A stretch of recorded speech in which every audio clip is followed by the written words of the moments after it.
Hey, welcome back. I am Admiral Jedi, and welcome back to my Historical Paradox Interactive Mega Series, video number 3, which is playing through Crusader Kings 3, or starting in Crusader Kings 3, representing the modern-day nation of Turkey. Videos 1 and 2 have been all about farming this beautiful, lovely beginning of a Seljuk Empire. They've been sort of an origin story of the Seljuks, and all of that is because the Seljuk Empire were precursors in this area here where modern-day Turkey is located, and they were a form of precursor to the Ottoman Empire, which we're going to be doing a lot of towards the latter end of Crusader Kings 3 and all of Europa Universalis 4 and Victoria 3. So before we start talking about that history, let's maybe just take a look around and see what we've done. So this is the entire Crusader Kings 3 world. We can see England and France and Spain over here and all of Europe. And so you can see we are pretty much the largest empire on the map at this point, which is cool and fairly historically accurate. So some of our borders up here are not really historically accurate whatsoever, and this up here, this Seljuk presence up here, not terribly accurate. But there's, again, difficulties with the game. You can't really stop your vassals from doing this and that sort of thing. And so let's talk a little bit more about how this particular playthrough is going to go.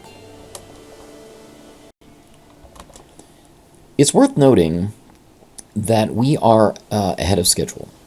The Seljuk Empire wasn't really formed except for, until around 1037, 1040 AD. So we're a few years ahead of schedule. I was a bit worried that we weren't going to be able to form the empire in time, and it turns out that we have plenty of time to spare. So I'm probably going to relax the pace a bit. There's still going to be a lot of fast forwarding through time that I do with these videos. We're going to relax that pace a bit so that we can stick closer to some of the more historical timelines. So this video is going to be broken into 2 segments. The first segment is going to be a continued conquest in these areas. We're going to finish fleshing out the conquest of Persia. That's going to happen somewhat sooner than later.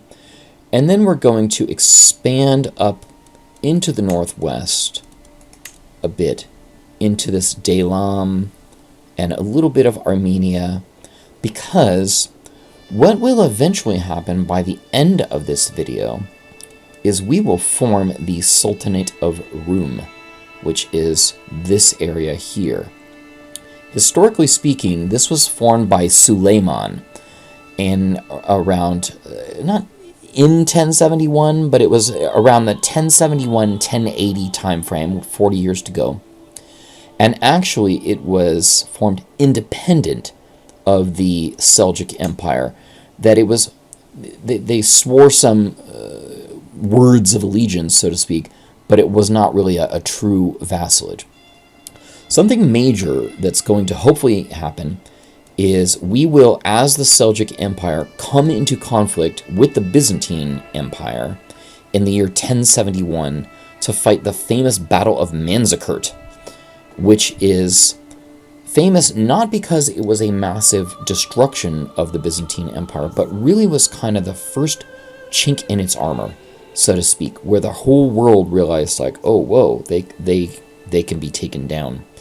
And so the Byzantine Empire fell into a lot of sort of civil war at that point in this area, in the Anatolia area, which gave rise to Suleiman and his capability to form the Sultanate of Rum. So the game does allow for you to do this, but it does not allow you to do it as an emperor. So it's going to be one of the unique challenges of this video playthrough. So I'm going to just temporarily switch to somebody else real quick. Specifically, I need to get somebody a pretty low level, like a duchy level. There we go. Okay. So we'll just temporarily switch over to this guy here. And we can see that the decision to form the Sultanate of Rum is here. It is something that we can do. So we have to have fame, we have to have devotion, but specifically we have to have all these duchy titles, which are in the Anatolia area. I don't know if we highlight them.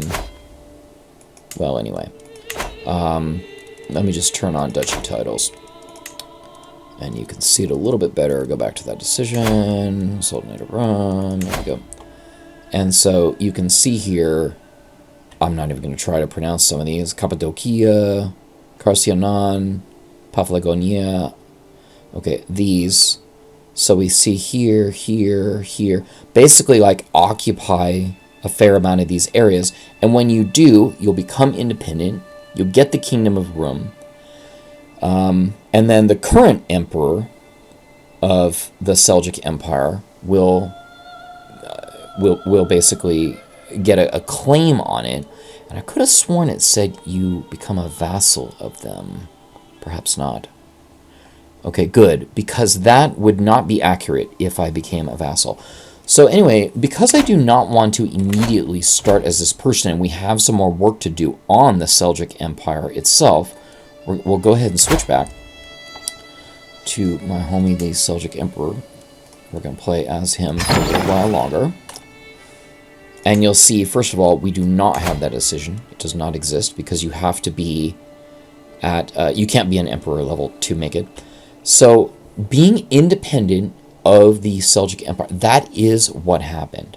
That they were basically the Anatolian Seljuks, and then there were the Syrian Seljuks, there were the Kirman Seljuks in this area, and the Great Seljuks. So we're going to progress towards being the Great Seljuks, and then I'm going to try and downgrade, well, I don't think I'm really going to downgrade the Empire, but perhaps my active player character. Like, for example, if they say, oh, I want to take a, if it's a replace you faction or something like that, I'm going to let them. Either that, or I'm going to set up, and I may do this because it's a little bit more something that I can control. We're going to set up the precursor of Suleiman in this northwestern area here, after doing a little bit of conquering as the Empire, and then I may just switch characters. You can't do that when you're playing on Iron Man. I'm not playing on Iron Man because I need to make a million save games because sometimes things go so wrong that it's impossible to mimic history, and that just kind of throws off my groove. Emperor's Groove, get it? Anyway, so I may just switch characters, but I may also challenge myself to sort of downgrade it. So all of that is going to happen by, I believe, the year 1081. And I closed my document here, so let's get that back open again. We'll stall you for time and make sure that that's 100% accurate. It is, yep, there it is, 1081, the Sultanate of Rum was formed. So we're going to try and accomplish all of that in, by 1081. And so that's 48 years. Probably shouldn't be too bad. I was kind of freaking out about the times earlier, but now that I have just this massive machine that I can do things with, I think it's going to be okay. One of the other things we're going to be waiting for, we are going to wage war on the Byzantine Empire in 1071 to simulate the Battle of Manzikert. But one of the things that we need to kind of count on, which could throw off the timelines a little bit, is we need to count on the Byzantine Empire fragmenting. So following the Battle of Manzikert in 1071, which may actually happen in Manzikert, that would be kind of fun to make it happen there. Does that even? Yep, there we go. So let's take a look and figure out where this place is. It is right there. Okay, so obviously we can't battle against the Byzantine Empire if they don't own this, so we're going to hope that they expand out to own it. And I'll try to have a battle with them there, if possible, just for historical awesomeness. And then we're going to wait for the Byzantine Empire to fragment. If they don't fragment, I'm going to do a bunch of intrigue and probably force that to happen. And at that point, then we'll either switch over or downgrade to the precursor to Suleiman. and get started conquering all of these territories in here, and found the Sultanate of Rum and end the video. So that is the whole goal for this one, for this video. So why are we doing all this? Good question. Because this entire mega series is about this area, modern day Turkey, and we're going to be playing the Ottomans quite a bit, as I've already mentioned.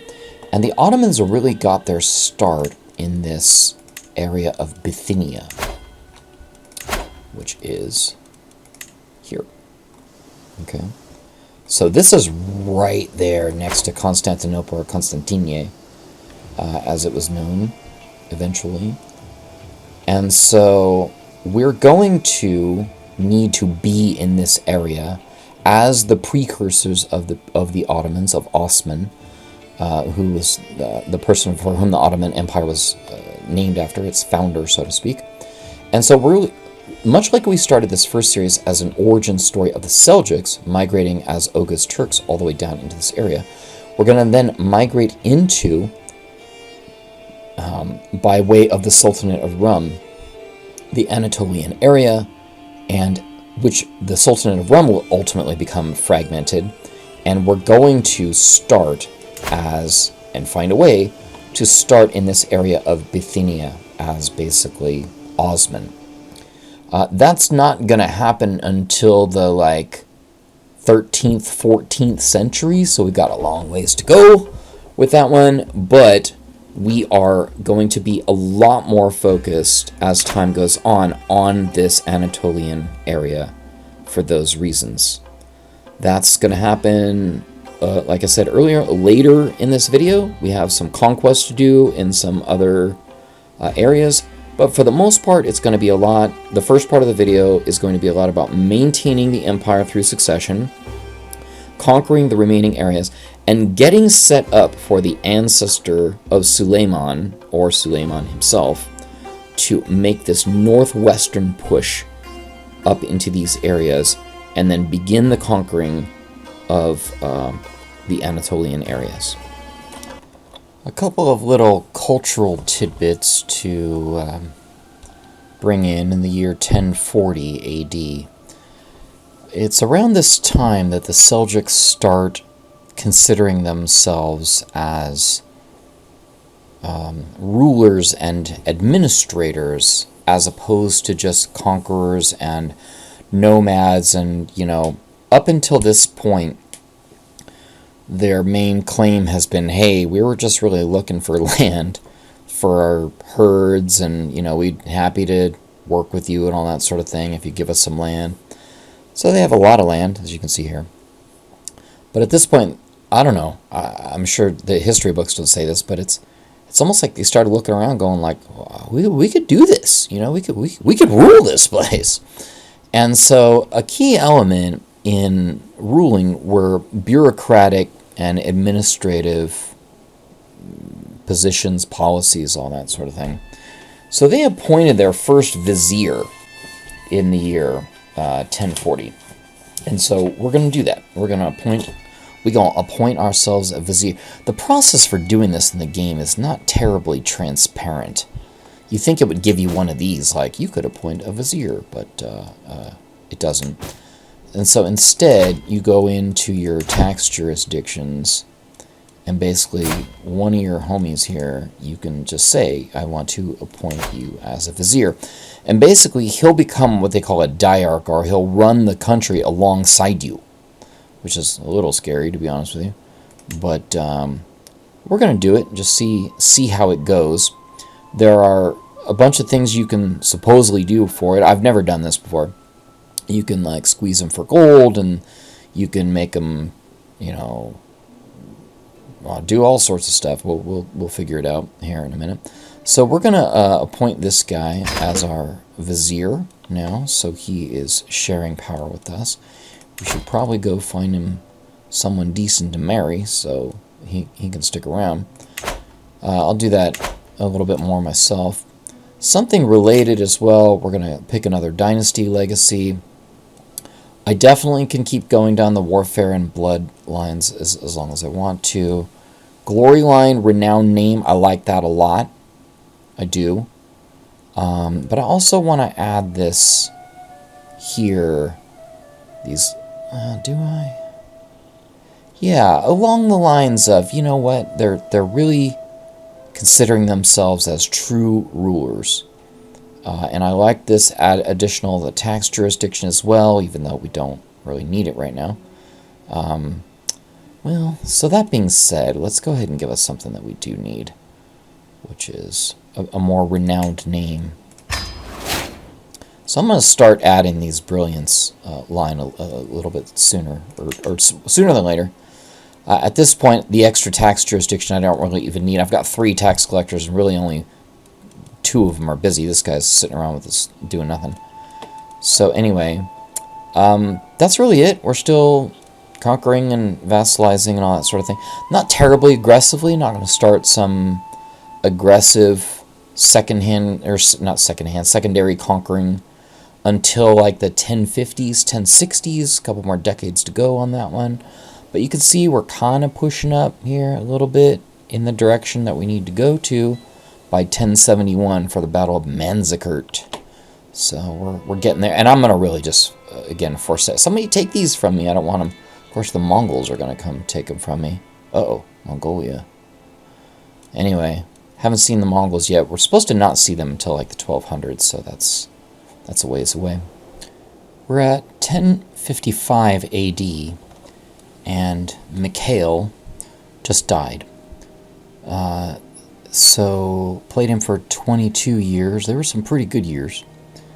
And the empire is vast at this point. My grandson took over. And we'll see how that goes. But it's probably worth it at this point to pause and take a look at the family tree, because that's going to give us some context of where things truly were, etc., etc., etc. Okay. So let's expand up here a little bit. It's going to be kind of a lot. Okay. And so what we have is we have really the person that unfortunately we had to consider as Seljuk. That's Mikhail. Okay, never mind. The person that had to be considered as Seljuk was this guy. Now, he wasn't really named Seljuk, obviously. He was named like Karate or something like that. Because the naming just got kind of wonking, we'll see that he had a brother, as I scoot over here quite a ways. Okay. He had a brother named Seljuk, right? So the whole Seljuk family is really named in honor of him, let's just say. Okay, so for now, let's pretend that this guy is Seljuk, okay, or was Seljuk. Let's just pretend. So in reality, I did get to name people properly. Seljuk had a son, Musayabgu, Arslan, okay, and Mikhail. So those were named properly. Mikhail, and this is why we need to go through this, or we need to look at this. Okay, Arslan's line is actually who we're going to focus on pretty soon. Not right away, but pretty soon, because it's his line, this line here. Unfortunately, I just could not keep up with the names. They're having babies too quickly. I couldn't keep up with it. It's this line here that ends up being the Seljuks of Anatolia. And I would back out and show everyone where Anatolia is. But remember, that's where modern-day Turkey is. I don't want to do that just because I'll have to go through this tree again. So it's this line underneath Arslan's that we're going to form the Sultanate of Rum with, and really, as of 1081, continue playing the rest of the game with. Okay? Now, in addition to that, his brothers, where are we at? Okay. So Mikhail, who just died, Mikhail had the two sons, Tugril and Shagri, which are all the way over here. Shagri in real, is that really true? Tugril in real life died childless. This guy, obviously not, plenty of kids, okay? Can't stop that from happening. Well, I could make him chaste or something like that, or do celibacy, which I should have done, actually. Anyway, so Tugril, historically speaking, was the one who was responsible for much of the conquest that's already happened in our game, and had even more conquest, which we're going to do a little bit more, between 1050 and 1060, and I believe it was not Tugril, but Tugril's... Was it Tugril's? No, it was Chagri's sons, Arp Aslan, and I haven't been able to name any of the children, unfortunately. They just get too far away from you when they're like children and grandchildren and all that sort of thing. It was Chagri's son, Arp Aslan, who ended up having all those conquests, and formed what was called the Great Seljuks, or the sort of overarching, they were the empire, the Great... So we had the Great Seljuks underneath Chagri's line. We had the Anatolian Seljuks have, God willing, under Arslan's, and his son's named Tug, but it's not a misnomer, but it's it's not the same one. And then, addition to that, we have Musa Yagbu's line, which became known as, I think, the Iraqi Seljuks. I think I messed that one up. There were also Iraqi Seljuks and Seljuks of Syria. So we have the Seljuks of Syria, the Great Seljuks, and the Anatolian Seljuks. But we are, once we finish the remainder of our conquest and the Battle of Manzikert in 1071, we're going to focus exclusively on Arslan's line, the Anatolian Seljuks. So just wanted to bring that in with a little bit of the family tree there, because we gotta redo the empire and all that sort. Well, we don't really need to do it because, I have an empire that I didn't need to split between all of my children, so that's awesome. So there you have it. We're gonna finish up these conquests and get to 1071 AD. And hopefully by then be able to just wage battle against the Byzantines. I'm kind of hoping that they capture whoever this is, the Sultanate of Hayastan, because, as I pointed out before, the actual, I don't know if it's a county or a barony or whatever, Wilaya of Manzikert is currently in their land. It's really close. I really want to fight the Byzantines for this and truly have the Battle of Manzikert, which was a major turning point in Muslim and Christian history, really. So we're going to talk a lot more about that when that happens. In the year 1055, where we are now, that is when Tugril marched into Baghdad, which really was sort of the center of religious, scholarly, of Arabic life, and I believe a Khalifal center as well. So just a little extracurricular here. I've mentioned a couple times before that to sort of get in the mood, I like to watch TV shows and play other video games and everything like that. Assassin's Creed Mirage does a really fantastic job of bringing Baghdad, and that's where I learned how to say Baghdad and Khalif and everything like that. I get into that kind of stuff. Maybe I'm pronouncing it wrong or being kind of stupid, but anyway, it really does bring the city to life in a fun way. It was a round city. I didn't know that, that this roundness was legit, and there were various different gates on either side of it, all named after, I think, animals or something like that. I wasn't paying too much of attention. But if you want to feel a little bit of the 9th century Baghdad vibe, go ahead and check out Assassin's Creed Mirage. It was a fun playthrough. Of course, my heart will always be for Paradox Interactive and their grand strategy games. They sucked me in, and might as well have my bank account on direct deposit to them, because they're like, we have new content, and I'm like, I have money. Would you like to trade? So anyway, thank you, Paradox Interactive. You'll always be my first love. Another reminder, we're going to keep this fellow here and his heir pinned. They're going to stay here because they're the people that I'm trying to build up at this point. So this guy's only got only have 3 domain holdings. We're going to work right now to basically pump him up to 2 more so that he can be powerful. And what we're going to do in 1071 is start a war against the Byzantines. And then when they fragment, and we're going to try to see that happen as well, we're going to switch to him or to his heir.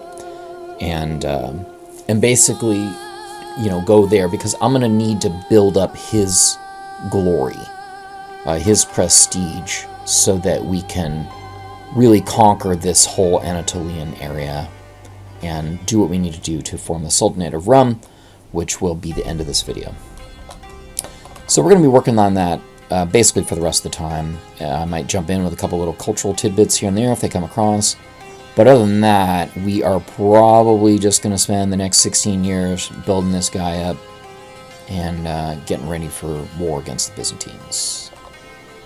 Having arrived at the year 1071, one of the most significant events in, this entire time period, and probably in the whole history of the Seljuk Empire, is about to occur, and that is the Battle of Manzikert, which I've been talking about for a little while. So let's go find it. So Manzikert is here in this entryway to Anatolia, and really this section right here, as you watch the mouse cursor go, was sort of the border between the Seljuks and the Byzantines. The Arabian Empire is probably stretched up a little bit too far, and that they've gone, wow, I didn't realize how far they'd gone. All the way up here is somewhat ridiculous, but whatever. So the Seljuks did enter into and do some, not conquering, but kind of like burning and raiding of the Georgia area, which we have not done. Instead, the Arabians have. And also, this Hayastan is a little odd. I don't think that this is really the way that things were. But the Battle of Manzikert, which was fought between the Seljuks and the Byzantines, and is about to be done so. In fact, let's go ahead and just declare war on them. I'm kind of tied up in this stupid, unnecessary war for a tiny little island of property that I've already beaten them, and I don't want to basically take 50 bajillion more counties just to get back this little thing right there, here, which is what I'm fighting for. So we're going to wipe peace out of this one, and I'm sure they will accept. And we're going to wait for them to accept. Okay, cool. And then we just dump our armies real quick so we can actually declare war. And what we're going to do is declare war on the Byzantines. Now, what I'd really have loved to have done would be to actually have fought the Battle of Manzikert in Manzikert. But that is, again, owned by this kind of wonky middle kingdom that somehow I'm allied to, like via my wife or something like that, which is kind of lame, but whatever. So instead, what we're going to do is just kind of proxy this Battle of Manzikert by, first of all, declaring war against Byzantines, and we'll take this close little duchy of Mesopotamia. So, boom, there we go. And let's go ahead and get our armies raised. Okay. And then I'm going to do something really weird. I've hinted at it a little bit already. We're going to basically stop playing as the Seljuks. Well, I was going to say for now, but probably forever. and start playing as a Seljuk specifically. And as I've already said a couple times, this is a guy who can trace his lineage up. Let's do it. Excuse me, I did it wrong. I did it by liege. Let's trace it by parentage. Okay.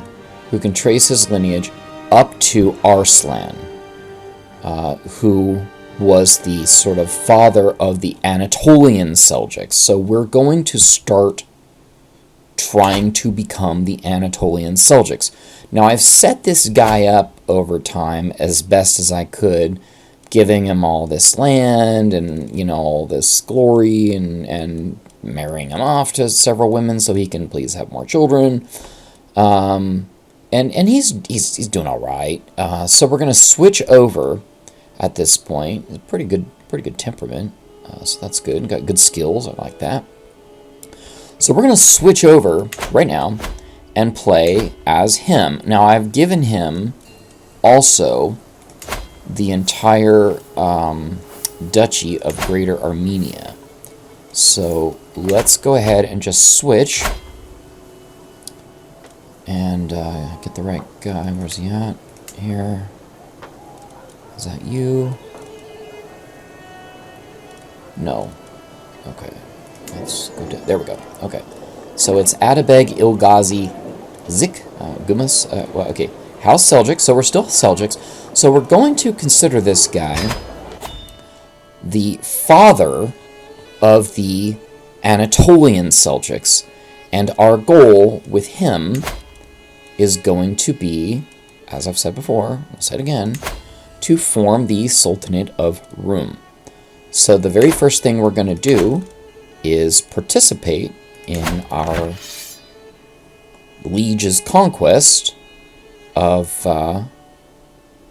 Mesopotamia, and then hopefully just keep pushing it from there.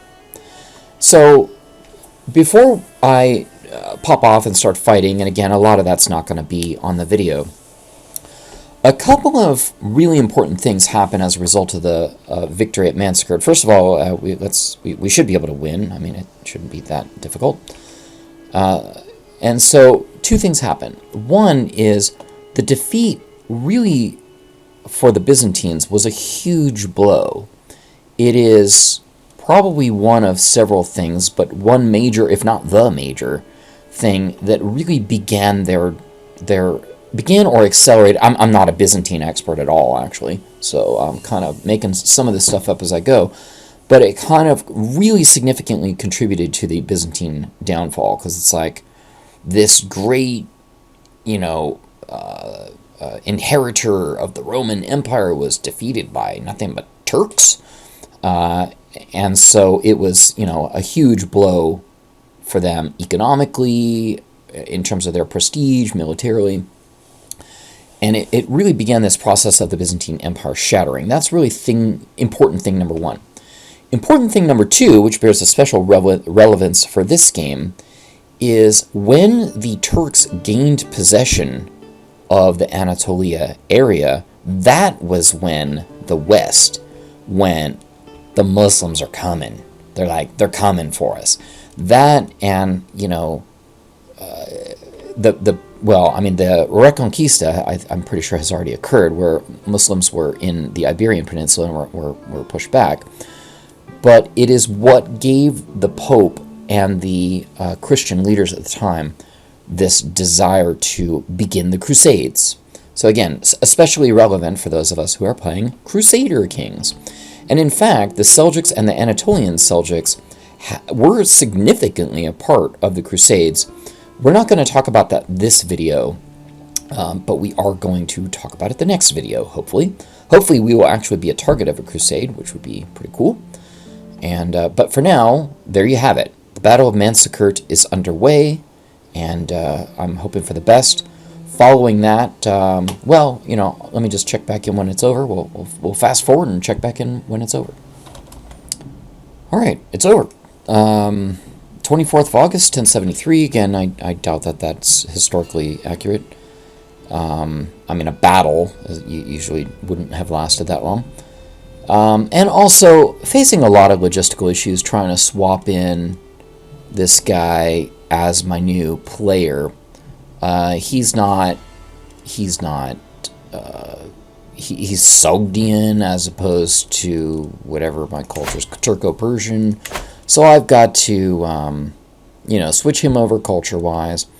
And also, I really just want to try to figure out how to fracture the Byzantine Empire a little bit better so we can take Anatolia. Because as a duchy, as a duke, there's no way I'm going to be able to take on an entire empire. So anyway, we're going to do some logistical stuff and just try and figure out how to make this work so I can focus on this section exclusively and probably get this video wrapped up. I was hoping to form the Sultanate of Rum, so maybe we'll do that. We'll try to do that before we wrap up this particular video and just keep pushing on it. This is such a small and inconsequential battle, but I am about to possibly actually have a battle at Manzikert. Come on. Oh, I'm going to miss it. Oh, come on, come on, come on. Oh, so close. Gosh. Alright, I actually made a save point for that. We're going to try it again. Okay, I think I have it this time. I think I timed it perfectly. I think so. I think so. Come on, do it. No, damn it! Miss again. Okay, let's try for third time's the charm. Now I've got to let him go 3 days, I think. That's such a small territory. Alright, so let's get zoomed in. Here we go. 1, 2, 3. Alright, now we're going to punch it. See, I think it's gonna... Okay. Let's let him go a fourth day, just in case. 4. Alright. Oh. This could be it. This could be it. Go. Go. No, I'm gonna miss him. I'm gonna miss him again. Don't do it. Don't do it. Go. Get him. Oh. This is it. Yes! The Battle of Manzikert! There it is! There it is! The Battle of Manzikert! And... it was a slaughter at Manzikert. Yes, it wasn't the Byzantines, but that's okay. I am just such a dork. I'm sorry you all have to put up with me. What actually got me doing these videos was I did a Europa Universalis playthrough as France, and Britain was my enemy. And all of a sudden, the 13 colonies reached out. I didn't even know why. They just reached out, and they're like, would you like to support our independence against Britain? And it was so perfectly timed and historically accurate. I think I literally cried. And I was telling my wife, this is what happened. And she's looking at me like I'm crazy. And in England, the American colonies reached out and said, would you support our independence? And I was like, yes, I would. It's so historically accurate. I will do it. Anyway, I can't believe I just nerd out over this stuff so badly. But there it is. The Battle of Manzikert. 12 years too late against a different person. I mean, I guess they're kind of Byzantine-ish, right? Oh man, that was so satisfying. The year is 1084, and with the conclusion of my faux Battle of Manzikert, thinking we might wrap this video up actually a little bit early. So here's what hasn't happened. We have not formed the Sultanate of Rum. However, what we've done is captured some of these Armenian principalities and sort of begun a westward drive into Anatolia. I also finally have my homie Atabeg Ilghazi. Again, these names, I wasn't able to keep up with the names. Who's got an heirs, maybe. And we're going to transfer the game over to him at this point. And that's probably good. I've built a huge empire, and I'm happy to just sort of downgrade a little bit. We did good bringing the Seljuks up. We're missing some historically accurate Seljuk territory. They did move in west further in the Arabian Peninsula, conquering Israel, and came on down and even had some, I don't know about full-on conquering of Mecca, but at least some occupation of it for a period of time. And even further down here. So the reason why I didn't do it is because those things didn't happen until later, until, well, now, but in the 1080s, 70s, and 80s, and also later on. And I'm really focused on trying to get over here, because again, even though we did 2-3 videos about the Seljuk Empire, it's only to branch off to the Ottoman Empire and continue our national focus on Turkey. So we're going to clip this one, and had a blast, actually. It's been a lot of fun. It'll be kind of nice to just go down to like a duchy level again and kind of take it a little bit slower. So that's really it. I want to thank my one viewer for watching, and I had a great time, and we'll see you next time.